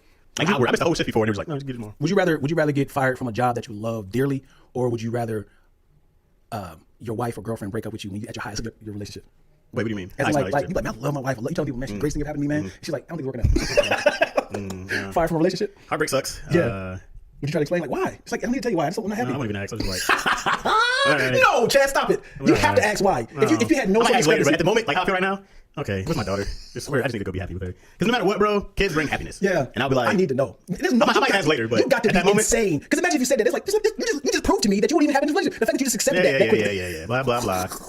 I like because if you're just doing stuff to set up to see how I feel, you're an idiot. If you do something just I just want to see if it's not true, I hate that. I hate that. Yo, did that was my She had it's in the bathroom, like about changing that. She's like, I left it. The bathroom trash can, right? She's like, I left it full just to see how long it would take you to change it. I was like, why don't you just change it and just be like, hey, can you change it? She's like, I shouldn't have to. I was like, well, now we just had a full bathroom for 3 days. And I was like, you could just be like, hey, can you change it? I was like, 3 words instead of you want to get all mad because I didn't change it in 3 days. I hear her, but have you guys ever had that discussion about changing the trash can? Not like that. It's just like things that need to be done, right? And I'm just like, dude, sometimes I'm aloof, sometimes I'm like, I'll get that later or whatever it is. But she was like, I just let her see how long it takes. And I was like, well, look, that doesn't bother me. You're the only one getting upset by that. Every time you come back, you're like, it's still there. I'm like, why? Work yourself up. Over such a simple thing. Yeah. I should have to say, like, you can just say like, hey, could you take care of this? That would be great from now on. I'm like, cool. So easy. Yeah. That's so easy. Yeah, I'm both ways. I hear her and I get her a lot when it comes to that. I understand. I just go, just say something. Right. But now you're a nag. No, you're not a nag. You're a nag if you go, hey, can you get that trash? And I go like, oh yeah, sure. And then you go, because it's been there for 3 days. And I go, I got you. Because I hate when it, like that's nagging. Yeah. But if you say it one time, I go, oh cool, I got you. Then if I forget and you go like, say, no, take it out, you didn't. So I need you to just hold on. That's on me now. But what if it's not like that? It's like, could you have the trash? Like, yeah, I can do that. And next day it's like, could you wash dishes? But yeah, I can do that. And it's like, could you vacuum? I can do that. So, but it's like, I shouldn't have to tell you the script of how to do chores. No, I agree with that. Because I was telling you, like, she was frustrated before because she felt like she was doing a lot and I wasn't doing enough around the house. And I was like, okay, she's going a lot during the day. I handle Izzy. I go like, well, that's a lot, right? So we both feel like we're doing a lot. But I go, hey, if it helps, I'll make sure I do more, right? So I was trying to do more, blah, blah, blah. When rain passed, all that went away. I went back to working on Millennial. Then when I came back, After millennials, I just didn't get in that same habit. Right. So it built up again. And she had a moment, she was like, this and this and this. And I was like, yo, you could just like, hey, homie, you're slacking again. Can you get back on it? Would have been easy. Right. But I was like, but you just held all this in, and you worked yourself up, and now you're frustrated. It's so hard for a woman to not be a nag. I know a lot of women. But I get most of that is because of a guy who's not doing that daily part. And I understand that frustration. But I also go, I know you feel like you shouldn't have to, but if you wanted to get done, and I might just need a reminder, because I'm not the guy to be like, well, I did this and this. I'm like, it's not a competition. Right? I go, hey, if I'm slacking, you can actually, I'm always like, I'm sorry, that's my fault. I'll get better. I'm working on getting better. I might slack, I'm aloof, blah, blah, blah. I'm trying to make sure I do these things. I might do this one day, forget this. You know, I might not hit everything 100%. I might be at 70 some days, 120 at another, Right. you know, but I'm trying to make an effort. I'm like, the same way I deal with your ups and downs, you got to deal, with my ups and downs. Like, I'm not always great. You know, I'm not trying to be perfect. Neither. Zero attempts to be perfect. But I don't want you to come home feeling stressed and you're overwhelmed and you're doing too much. I don't want you to feel that. So I'm trying to make sure I do X, Y, Z. If I forget X and Y, you know, that's a life I lived for numerous years. I get it. Wife is out and about. And then I'm at home. And it's like I want her to feel like I don't have to come home to filth or chaos. Because I used to watch, Ricky when she wasn't eligible for school, I should say. Is he late? Yeah, and it was kind of like she was only when she went to sleep. Like I had to clean, mop, vacuum, dishes, laundry. I had to do everything because the worst thing you want to do is like come on, like, hey, right on time, make your boy cheese. I do this. I go like, hey, you're like, when you talk about mental health, I take time for me all the time, whenever I feel like it. I go, when I come home, I might sit down and play video games depending on how my day went. You'll be like, I was just like, it must be nice to be able to come play video games. I was like, yeah. Like it's great. No, you can't be this yes, way. yes, I can because I'm allowed to decompress. Sure, but you can't agree with her. Yes, she's being sarcastic. I know she's being sarcastic. I was being sarcastic today. But I'm allowed to decompress. I'm allowed to take a moment for me, no matter what time it is. If I feel like I need this hour, if I feel like I need these 2 hours, I need what I need. So how's it feel? So this is the translation of the literal term. How's it feel to be lazy all day while you're working? It feels amazing. It feels great to me. So that was the literal term. Yeah. But that hurts her feelings when she's trying to be like, hey, for you to be like, no, what I did was, or Here's because it hurts my feelings. Why don't you just say what you mean? You don't need to come in and be a dick and be a smart ass and think you're trying to get me because you can't outsmart ass me. You'll never be able to outsmart ass me. Period. You know. But if you come in with a smart ass humor, you don't expect one back. Right, but if it's true, but so I can be smart if it's not true. But if it's 100% true, you're 100% wrong. It depends what's true. You've been gone all day. You haven't seen what I've done all day. Right, so I'm saying for you though, you can be smart by saying like, oh, it feels amazing because now you're like, I know what I've done versus like I didn't do shit. Even if I haven't done shit, I might not have felt it today. You know, like people do this though. I don't have to do this. I don't have to go work a 9 to 5. Right? I don't have to go listen to somebody and come home to some bullshit. I worked for years to make my life the way I wanted it to be. All I'm missing is a lot of money, right? I got the time. It's everyone's life, right? But now when I had to work like at UPS, I was always stressed. If you come home feeling like that, I'm like, well, you need to make time for you. If you're not doing something that makes you feel good all day, you need to come home. I'm like, go somewhere. You can plan something. Go take whatever it is. She's like, well, I get home and I have stuff to do. I would take a moment for you first. Right. But she comes home and she sees this. I come home if I see dirty stuff. I go like, I need a minute. I need a minute. I might have had a bad. That might be 3 days. It might be 3. I might leave. I need 6 months to come back. But I go, I'm allowed to have my moment. But you told her that. Yeah, we talked about this. Hey, I need a moment. I see that. I need a moment. Well, yeah, because I'm usually home first, right? So give my mom a break from watching the kid. You know what I mean? Which we're blessed to have that. And so then when I come home and I see there's a mess, I see this, I'm like, I'm gonna get all that. Whether it's at 7 o'clock or 8 o'clock, I'm gonna get it. If Yo comes home, she's planning on making dinner, then I'm like, cool, let me go clean this up, right? But we don't do that all the time. So I go like, man, I'm gonna get that. And she goes, this gotta be done. Like, I'm gonna get that. Like, if I'm gonna do it, we go chill. Go sit down. Have you had to make that hard decision of who you gonna side with, your mom or Yo? That's how we Yo anyway. No, I'm saying, did you like if it was like, I think the baby should have some now later. Like, I think the baby should have. Well, that's I mean, Yo. not like specifically, but like there's something like. I'm always gonna side with Yo. I'm always gonna side with life. Yeah. I told my mom later, like, you know what it is. You know what it is. But my mom is so cool. She's always gonna do what Yo says. Anyways. Also, how do you feel about your mom getting a new relationship? I hope she does. I hope she finds somebody she likes, somebody who's cool. Yeah, I hope she finds everything she wants. Yeah. You know. I was late, so I had to have this tough conversation with myself because I was so young and ignorant to what was happening in my mom's life in her late 30s. So when she I would say around 36, 37, my mom had a lot of uncles. Uncle James, Uncle Fred. How old were you? I was 10, 11, okay. and then I was like, I think my mom was in the streets, man. And I didn't take it as a problem. I was like, yeah, they bring gifts home, they taking my mom out, but I never seen any sort of sexual acts or kissing in front of me and stuff. I just thought like, oh, my mom had a lot of friends. She had a lot of women friends as well. Until I got to an age of like, I think my mom was in the streets. like it was no signs of like your mom is something like when Forrest Gump, your mom's something else. It was nothing like that. But at the same time, like as I got older, one of my mom's friends was like, yeah, your mom and your dad was like a one night stand. They were not one night stand, but they got older. Yeah, they're like, yeah, they were a little flame. They were going off for like a good 2 or 3 months. Like your mom and Roger Carter was back and forth, as in like my mom and like James, my dad's name is James, and then Roger Carter was like them two back and forth, like they were both being on my mom's nerves. She kept going back and forth with them. So when I was born, true story, when I was born, my mom thought I was Roger Carter's. So my name was Roderick. That's crazy. Right. How did your dad feel about that? He found out at age 11. So I met my dad at age 11. Whoa. So my last name was Roderick Guy, which was my mom's maiden name because she married my brother's dad. So when people like, that boy is James Lacking's son. Wow. Yeah, that boy is James Lacking. You should definitely get a blood test. For years, kept name my son. That's your son. So at the age of 11, 4th grade. You should be past 4th grade age at 11, Dion. No, look it up. No, you should be like 4th grade, like 9 or 10. Yeah? 11, you should be Oh, good. that makes sense. 6. Yeah, I was held back. Yeah, I think I was 9. Okay. Yeah, so I think it was 9. And changed my last name. It shocked my 4th grade classmates. They were like, what's happening? You went from a noun to a Roderick Guy to an action noun. Yeah. So it was funny because my teacher had made fun of, you went from a noun to a verb now. And we were just learning verbs and nouns at the time. Didn't even understand like the significance of it. Oh, this is life-changing. Yeah. My last name got changed. So was your previous father Roderick a part of your life or no? His name's Roger. Roger. Yeah, heavy. Yeah. Up until. And then we found out that I was not his son no more. He stopped coming around. Wow. Yep. And what's crazy, this soap opera life story is right when, hold on, you ready for this? Yep. When my mom started messing with Roger Carter, he had just broke up with his wife. Why? Is because my dad had married Roger Carter's wife. James. Yeah. Whoa. Right. Okay. As in my dad. You got this whole love triangle thing. My dad, Roger Carter's actual wife got caught with my dad. Whoa. And then he broke up and started dating my mom. And then during that whole 10-year process, my dad divorced his ex-wife and then started messing with my mom, ironically, not even knowing that they were together. Wow. This is all in Dayton. This is Dayton, Ohio, man. Dayton small as shit. Yeah. It's confusing. When I heard it, I was like, my mom's in the streets. So you never seen James again? Yeah, that's my actual dad. I mean, never seen him again. Wow. Never seen him again. Yeah. Not one time.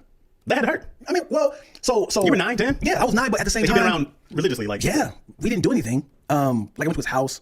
You know, we didn't go to baseball games or something like that. We didn't do anything. I just went to his house. He just came over to the house and said, hey, little Jerry curl. So I remember him. Smooth player. Yeah, he had the long Cadillac. But I don't remember anything significant. So you wanted out anyways. I had to. And in my neighborhood, there was no fathers. So he was like a bonus guy. Right. So everybody in my whole neighborhood had moms, no dads. Right. So when he came around, I felt like I got me a dad. You know? And then when he went out, I was like, got me a new dad. So I great won on that these. job. And my actual dad was better. As in, we went to the Cincinnati Red games. Cool, we cool. went to like, good. Yeah. So James, we love. Yeah, James is awesome. Fuck you, Roger. Little bitch. Roger Carter. Fuck you, Roger Carter, little bitch. And he died. And he Tuesday. No. Yeah, I'm so It's funeral tomorrow. Okay. yeah, he messed out, man. Yeah, man. Yeah, I would love to talk to him today. You know, do you have daddy issues? Kind of now, more not even major, but mine's comes to like post 30. Post 30? Yeah, before that we were really, really good. We had like a few skirmishes here and there, but it was always super, super love. But it wasn't until him and my mom divorced that we had issues. Because of divorce. Or the reason why divorce. Yeah, like issues. I don't know my mental status because I feel like I get over stuff real quick.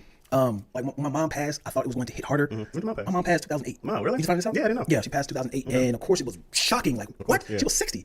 It was like how? It was just like a massive heart attack immediately. Wow. And but I got over it really quick. And I was like, I don't know if it's because my mom was a workaholic and we didn't have like grandiose memories. She would kind of spoiled me a lot, buy me gifts and stuff. And I'm trying to break down like why didn't it hit me more? Why didn't it hit me hard? Because like I get one of those moments of like, man, my mom passed. Yeah. Like a spurt of sadness. Yeah. But then people like, do you have daddy issues? Like, 'cause my dad wasn't a great dad. He was kind of like, my dad had like 5 different wives at the same time, like throughout his life. Yeah. A lot of divorces, and he had like 4 kids by 4 different women. I didn't look to him as a role model. I just kind of felt like this guy that just kind of helping out my mom and trying to help. And then I was like, I don't know why I'm so forgiving, giving people so much grace and mercy, and it hasn't affected my life. And people die and pass. I'm like, man, that sucks. Yeah. Like close people die. I'm like, man, like I get nervous and get anxiety because I was like, in the past 20 years, nobody super close to me has passed. Right. Yeah, I had a good run for a long time. Right. Yeah. So I had a 30-year run 30-year before run? my grannies both passed like a year from each other. boy. But I had a great run. I was like, hey man, 30 years. I had a cousin, uncle, my parents. Like we're good, you know. Close calls. Right. You know, but my brother almost died twice. Shit, I almost died a gang of times. Yeah. I almost killed Dion. Yeah, I'm talking about that already. So, you know what? I think that's a really good thing is that you don't have a ton of grief behind it at one time, but it also you probably gave a lot of love. You know what I mean? Because I think a lot of that is kind of great. Like, damn, I wish I did such and such. I wish I did. I wish I did this more. Like with my grands, I'm like, I should have talked way more. Should have called way more. Should have asked him all those questions. Yeah. You know what I mean? I think about all those things. Even when Garth and Nick passed, I was like, fuck, man, Nick was such a good friend. Yeah. I'm like, I'll call you back, blah blah. And I'm like, damn. Even Nick's last call, like he hit me and I didn't call him back. I was like, call you back, bro. I was like, just answer. Yeah. Just answer. You know what I mean? How long? But Nick talked. Right. Which was also I was like, call Nick back. He long-winded. Yeah. He's like, I don't want much, bro. What do you think about the annexation of Puerto Rico? funny. Like, hey, Nick, Come on, man. this ain't gonna take time. You know, but. I look at it now and I go like, yo, every Marvel movie we talked, you know, Eternals came out, Spider-Man, I'm like, I look forward to being like, yo, me and Nick about to have an hour-long conversation on what's wrong with these things, you know? So then I think about that, I go like, my grief always comes from like, you didn't say enough and you could have, you know, and then with my pops now, I think like in my pops past, I'm like, I feel pretty good. I'm like, I always tell my little son pictures are busy, you know, even though we're not the same level of what it was, Right. you know, I always thought that, I always told him that, you know, oh man, we're best friends, and then he broke it down to me that, hey, we're not best friends, I'm your father, blah, blah, blah. And I was like, man, you don't understand, like, I feel like I just lost my best friend, Right. you know? I was like, I looked at you as one of my best friends. Right. So now when, you know, something happens, I don't call him for advice, I don't call him for anything. I'm like, Has he said that to you? yeah, I'm like, well, what do you got to talk about then? Wow. But I'm like, if I need something, you know, that I can't find somewhere else. But also I go like, yo, you gave me all you had. Could you be best friends with somebody and not best friends with you? You feel sorry about that? Yeah. You feel like it should be mutual? Yeah, like that's weird. If I was like, Chad, I ain't gonna lie to you, man, my best friend, dude. Yeah. You'd be like, Man, crazy. that's cool, dude. Do you feel like we ain't there yet, man? I wouldn't say, if you were like, yo, man, we best friends. Chad's my best friend. I'm like, no, man, like you have. I feel like people usually know where you go in this category. You know what I mean? Like you go like, When do you agree to it? When do you agree? When do you bump somebody down? not that you bump them down, but you go like, because you hear people say, yo, it's my good friend, blah blah. Right. Like the best friends. Yeah. Most best friends come from like childhood. Right. You know, I'm like, hey, I'm like, damn, people are damn near friends. You've had friends a long time. But do you upgrade or downgrade somebody? If it's like you are tripping, bro. You got the sexual allegation. You doing drugs, I man. still love you, but we got a distance. No, but you know, people become, especially in LA, where I haven't had family, people become family. Yeah. You become family to me. Right. You know, and I go, there's, you know, like, you know, the clique, right? Like they're family to me. And I go, whether you put them in like a cousin's realm or whatever that world is of like your friends, like that just becomes like the best friend's a great tag and all that good stuff. It really doesn't mean much to me, but I go, man, we family, like we family, you know? So like I wish I had like 2 best friends, right? My man Jazz and James, and you met Jazz before, right? Yeah. So like, I've known Jazz since the 3rd grade, I know James since 6th. You know, and we talk, I just talked to Jazz the other day, but sometimes we go a long time without talking with both of them. And it's never on some, but once we pick up, it's like, like nothing happened. And that's usually how I am. So when people try to hit me often, it's weird to me. Like I saw Nick was always like, hey man, what's up? I'm like, oh, this is way too much. Right. Just be mutually like, when we talk, Right. you know? So this is me being very vulnerable. I don't have a crew. I don't have like I definitely admire what you guys have. Yeah. You, Tony Keenan, you know that crew.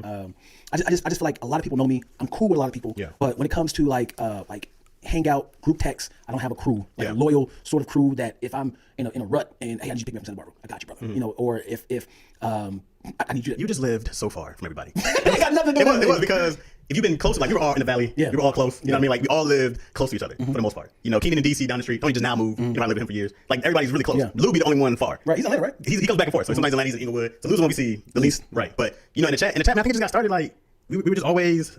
I had met Keenan from Ronnie Ray. Yeah. And then, you know, me and Tony already, you know, right. I don't know if we were roommates yet, but we were already cool. And so when I met Keenan, I was kind of like, I like this dude. And then we met Keon, Keenan met Keon at Flappers. Right. And Keon was like, hey, black people. And we just stayed in contact. And he just always kept hitting us. Now, honestly, I think it was DC who put us all in the group chat. DC was the one like, yo, we're going to do this. And I think the whole goal at the time was to help push Tony. Yeah. I remember the pictures and stuff and you guys were doing. Oh, yeah, we went on a tour. Straight out of comedy tour. Yeah, we did that. Yeah. And like all that was great and it was fun. And, you know, and that really makes you close to people. When you can go on the road and there's no fights and there's only fun. And I remember Keon and Lou were kind of new to each other. So it was like awkward with them in the beginning. Yeah. Because they didn't really know each other. Keon was on the bay and Lou be here, you know what I mean? So, but no, man, you could like, and then we all got kids now around the same age. And yeah, man, it's so yeah, I know a lot of people, man, and then I was talking to Twills about this, and then she was like, right yeah, it is, and then you know, obviously it's tough to because obviously she's my business partner, I share everything with her. It's tough to because I want like a male, and I do have one. My boy Shamil back home, but I don't see him. I don't talk to him as often. I can literally tell him everything. I'll be your best friend, Dion. Talk about no secondhand smoke. Hey, buddy, just sign the contract. I think that the thing about friendship. To me, what am I doing wrong, Chaz? You're not doing anything wrong. You're great. You and Kareem are tight. Yeah, you're loved. So I know a lot of people. No, you're loved. You love. I think that if people, because I remember Clayton had an issue, not an issue, but he was kind of like, you guys got to prove, you guys over there still click, right? And it was like, but we heard that a lot, right? You know, we got some people loved it, some people straight hated on that. Love that. Yeah, and but it wasn't ever a thing. I think we just have a unique thing. I just think that of all the people in LA, we just all gravitated toward each other. We just all were like the most like-minded, and that was it, really, bro. It's kind of like you don't see it anywhere else. I don't know who else has what we have. Let me ask you this: since you have a crew, and it's weird to be like, yeah, I got to click, but we stopped trying to fight it. Yeah, it's real. When last have you been invited to a wedding? To a wedding? Yeah. Remember Todd Thomas? Todd Thomas. Yeah, cat from Chicago. No, shorter black dude, bald from Chicago. I went to Todd's wedding maybe 3-4 years ago. Yeah. I don't get invited to weddings, man. I don't get invited to private birthday parties. I mean, what I'm saying is like I'm not the first person. I'm not the first person on people's list of people like, hey, we got to invite Dion. Yeah. And it's like, Golly, what am I doing wrong? But the people just we're not gonna make excuses for people. Like, they got kids, they live far. Yeah, I don't like it, man. Clayton invites me a lot. Yeah, you go. I don't. Well, that's the problem. Yeah, man. You lose invitations. You don't go to people's things. because you don't get invited no more. Yeah. I just know that. You know, you're one of the funniest people I know. I already know when I get with Dion, it's laughs on laughs on laughs. I still have friends, but you don't need friends, man. And like not invited, and I've been in one other wedding, as in like a groomsman. Yeah, you been a groomsman? A few times. See what I'm saying? People love Chaz, but people also hate me. I'm the most hated one in the Daddy Issues clique. I'm the most hated one in our little crew. I'm hated. I'm hated. People look at this little guy. Yeah, you know. I want people to love me. You're loved. You're just not around. We can't have a show. We can't have a game night without Dion. Call him up. I'm like, yeah. I'm getting close to here a little bit. Now here's a show of love. When you did your LTE Studios debut, remember? Yeah. A lot of people showed up. Everybody came. Yeah. Right. That was fantastic. Yeah. Because you're beloved. You're respected. You know. You should just throw a party once a year. Yeah. You should throw a Christmas party. I need a game night. You need a game night here. Just kind of hug people. Yeah, man. And but parking is tough. So people go, it's downtown and parking. It's not tough out here. Huh? Gotta do it like 3 a.m. Start the party at 3 a.m. And it's a Sunday morning podcast. It's a Sunday morning game night. Oh, you about to die off right now. The battery's dying. How much time are we talking? I don't know. It started off at, so we did 111 minutes. What's that? Almost 2 hours? Yeah. Really? Yeah. 120 minutes. 2 hours. The memory card started off at 111 minutes. Wow. I guess we should go. Yeah. Podcast. Love you guys. I see the battery about to die. I see 5 minutes though. Well, what's that that side? Okay. See the battery? Okay. All right, yeah, thank you. Laugh at Chaz. I'm Chaz Rogers on YouTube. Yeah. Dion like DionLack. Not another damn podcast. Did we agree to that? Yeah, we like that. I think we'll see what people say. All right. So you guys have been magnificent. We're gonna keep going to the battery dies. Yeah. He's gonna cut off. Yeah. He's gonna be like, yeah, man. Then I was saying, I was all. The crazy thing about having syphilis is understanding. Thank you guys for watching, and we'll catch you guys next week. Anything else? What else you got? Oh, Watch Partners in Rhyme. I think this airs the finale. All Black. Episode 6 on All Black Network. My episode's the last one, episode 7. So. Yeah, if you haven't watched my Lacking Family Christmas Rap, please go on YouTube, Lacking Family Christmas Rap 2021. Dion's YouTube is in the description, so click on it. My rapping daughters are amazing. Yeah. Love you guys.